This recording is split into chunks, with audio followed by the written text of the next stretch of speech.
February 16, 1985, a parking garage in Vienna. An American diplomat hands over a package to a Soviet agent.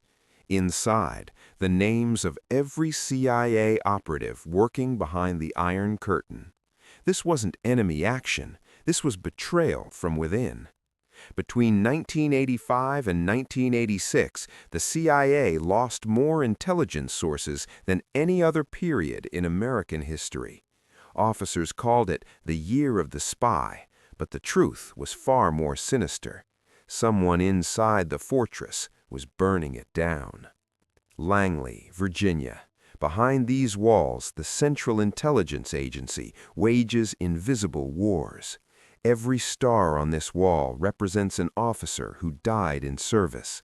Most of their names remain classified. But the greatest threat to American intelligence has never come from foreign adversaries. It comes from those trusted with the nation's deepest secrets. The CIA operates on one principle: compartmentalization. Need to know, trust but verify. In the 1980s, only a handful of officers had access to the crown jewels, the identities of sources operating in the Soviet Union. These human assets risked everything to feed intelligence back to Washington. When they started disappearing, the CIA knew someone with access was talking. May 1985, Soviet General Dmitry Polyakov, codenamed Top Hat, one of the CIA's most valuable assets, is arrested by the KGB. He had been feeding intelligence to the Americans for 18 years. 2 months later, another source vanishes, then another. By year's end, the entire Soviet network is collapsing. CIA counterintelligence chief Aldrich Ames watched his life's work evaporate. Sources he'd cultivated for decades gone. Entire operations compromised. The question consumed Langley: who was the mole? The FBI opened an investigation.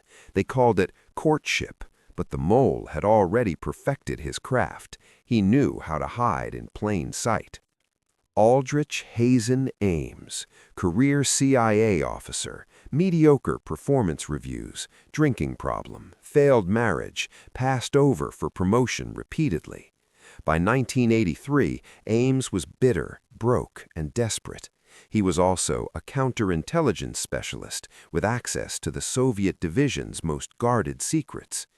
April 16, 1985, Ames walked into the Soviet embassy in Washington, D.C. He carried with him the names of every CIA asset operating in the USSR. His price? $50,000. The Soviets paid immediately, but $50,000 was just the beginning. Over the next 9 years, Aldrich Ames would receive $4.6 million, the most lucrative betrayal in espionage history.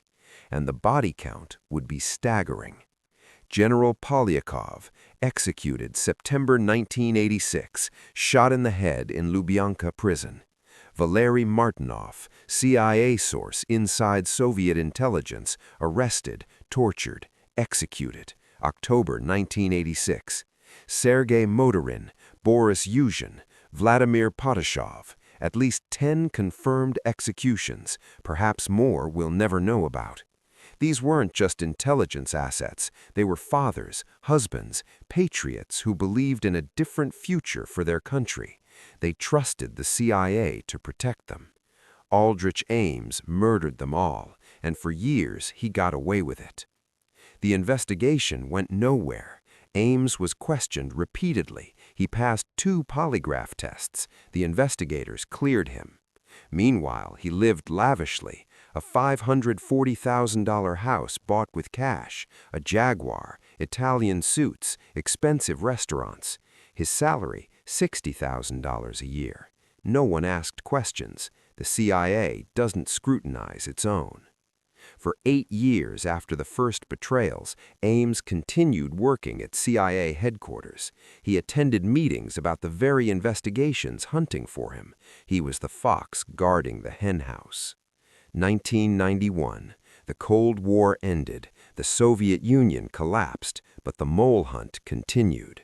A new team took over. They started from scratch, analyzing every officer who had access to the compromised operations. The list was short.